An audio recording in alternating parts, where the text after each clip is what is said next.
Welcome to the IAS manual. My name is Anahat Kalsi. आज के lecture में हम पढ़ने वाले हैं deficiency diseases related with various minerals. तो शुरू करते हैं। तो सबसे पहले एक छोटी सी समरी करते हैं, ठीक है। तो हमने ऑलरेडी कवर कर लिया है functions of the various minerals, ठीक है। तो कैल्शियम और फॉस्फोरस में हमने किया था कि ये बोन्स और टीथ के लिए इम्पॉर्टेंट हैं दोनों, ठीक है। आयरन में हमने पढ़ा था कि HB हीमोग्लोबिन के लिए इम्पॉर्टेंट है, ठीक है। आयोडीन में हमने पढ़ा था कि थायराइड ग्लैंड की नॉर्मल फंक्शनिंग के लिए आयोडीन का इम्पोर्टेंस होता है, ठीक है। कॉपर में हमने पढ़ा था कि आयरन के एब्जॉर्प्शन में, ठीक है, इसका इम्पॉर्टेंट रोल होता है and it also helps in the formation of RBCs, ठीक है। तो ये थोड़े से हमने फंक्शंस याद कर लिए कि क्या थे। तो अब चलते हैं इनकी डेफिशिएंसी डिजीज़ेस पे।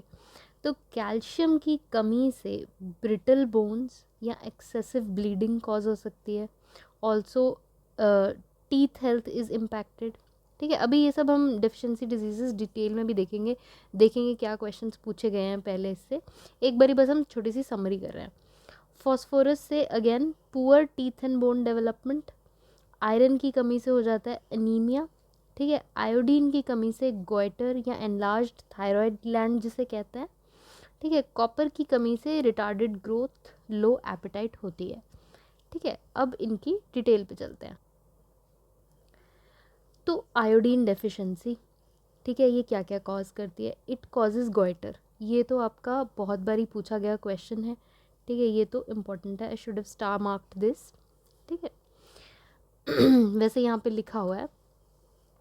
हाँ, तो गोइटर क्या होता है, जैसे इस इमेज में यहाँ पे हमें नज़र आ रहा है कि जो थायराइड ग्लैंड होता है ये आपके इधर थ्रोट में होता है, तो एनलार्ज हो जाता है। बेसिकली आयोडीन की डेफिशिएंसी की वजह से इस ग्लैंड को जो है ओवरवर्क करना पड़ता है, ठीक है। ज़्यादा काम करता है तो धीरे धीरे लार्ज हो जाता है साइज़ में और हार्ड हो जाता है और इस तरीके से दिखने लगता है।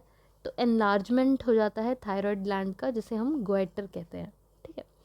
अब आयोडीन की डेफिशिएंसी से हाइपोथायरॉयडिज्म भी हो सकता है, यानी कि माल फंक्शन करता है थायराइड ग्लैंड और आपके इनफ जो थायरॉक्सिन वगैरह जो हार्मोन्स बनाता है थायराइड ग्लैंड वो इनफ नहीं बनते हैं, ठीक है। तो हाइपोथायरॉयडिज्म हो जाता है। तीसरी चीज़ जो इससे हो सकती है that is intellectual disability in babies of the deficient mothers. तो अगर मदर आयोडीन डेफिशिएंट है तो जो बेबी बॉर्न होगा उसमें इंटेलेक्चुअल डिसेबिलिटीज़ हो सकती हैं, ठीक है। नेक्स्ट देख रहे हैं जो हम मिनरल दैट इज़ आयरन। अब आयरन की डेफिशिएंसी से होता है अनीमिया। अनीमिया समझते हैं होता क्या है।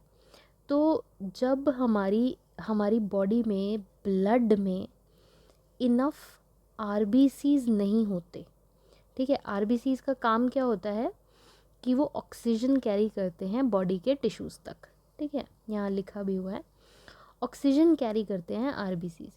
तो जब RBCs का नंबर काउंट कम हो जाता है तो उस कंडीशन को हम अनीमिया बोलते हैं। और यहाँ आप इमेज में देख सकते हो कि जो बंदा नॉर्मल है, ठीक है, उसके कंपैरिजन में जो अनीमिक होगा उसके हैंड्स वुड बी मोर पेल, ठीक है। तो आयरन की डेफिशिएंसी से होता है एनीमिया। आगे चलते हैं। Next is calcium. तो कैल्शियम एक ऐसा मिनरल है जो आपका बोन्स और टीथ के लिए कि अच्छे हेल्दी डेवलपमेंट के लिए इम्पॉर्टेंट है। सेम फंक्शन फॉस्फोरस का भी है, ठीक है। तो कैल्शियम की डेफिशिएंसी से क्या होता है, टूथ डिके, ब्रिटल टीथ, या फिर ये तो हमने टीथ का देख लिया। बोन्स में क्या होता है, it can lead to osteoporosis. Osteoporosis में क्या होता है कि जो बोन की मिनरल डेंसिटी होती है, यहाँ देखो इमेज से भी दिखाया हुआ है कि ये आपकी नॉर्मल है और यहाँ आपकी काफ़ी बोन डेंसिटी कम हो गई है, तो वो डिक्रीज़ हो जाती है। बोन मिनरल डेंसिटी डिक्रीजेज और थोड़ी भी चोट लगने से, गिरने से फ्रैक्चर का जो रिस्क है ज़्यादा हो जाता है, ठीक है। अब इसमें एक क्वेश्चन पूछा हुआ है, काफ़ी बार रिपीटेड है, कि बोन मिनरल डेंसिटी टेस्ट होता है इसको डिटेक्ट करने के लिए ऑस्टियोपोरोसिस को, ठीक है। तो ये टेस्ट का नाम हमें याद रखना है BMD टेस्ट या बोन मिनरल डेंसिटी ठीक है। फिर कुछ और सिम्टम्स भी लिखे हुए हैं जो होते हैं कैल्शियम की कमी से, बट उसके ऊपर ज़्यादा क्वेश्चन नहीं बनता। फटीग, इंसोम्निया, मसल क्रैम्प्स, ठीक है। क्वेश्चन बनता है इसके ऊपर ऑस्टियोपोरोसिस के ऊपर, टूथ डिके और बीएमडी टेस्ट पे, ठीक है। फॉस्फोरस की कमी से भी poor bone and tooth development होता है, ठीक है। नेक्स्ट मिनरल देख रहे हैं हम, कॉपर। तो हमने कॉपर के बारे में पढ़ा था कि आरबीसीज के लिए इसका इम्पोर्टेंट रोल होता है, ठीक है, और आयरन एब्जॉर्प्शन में इसका इम्पॉर्टेंट रोल होता है। तो इसकी कमी से क्या होता है, पहले तो थकावट रहने लगती है, एपेटाइट कम हो जाती है, रिटार्डेड ग्रोथ भी हो सकती है, ठीक है। तो कॉपर इज़ एसेंशियल, सभी मिनरल्स वैसे तो एसेंशियल होते हैं, ठीक है। और कॉपर जो है आयरन एब्जॉर्प्शन के लिए चाहिए होता है। तो अगर आयरन एब्जॉर्प्शन नहीं होगा तो क्या हो जाएगा, एनीमिया हो जाएगा, ठीक है। तो इनडायरेक्टली कॉपर की कमी से जो है एनीमिया हो सकता है। तो यहाँ हमने एग्ज़ाम से रेलेवेंट जितने भी मिनरल रिलेटेड डेफिशिएंसी डिजीज़ेस थी वो कवर कर लिए हैं, ठीक है। Thank you so much for watching. अगर आपको इस वीडियो से थोड़ी भी हेल्प हुई हो तो please do like and subscribe.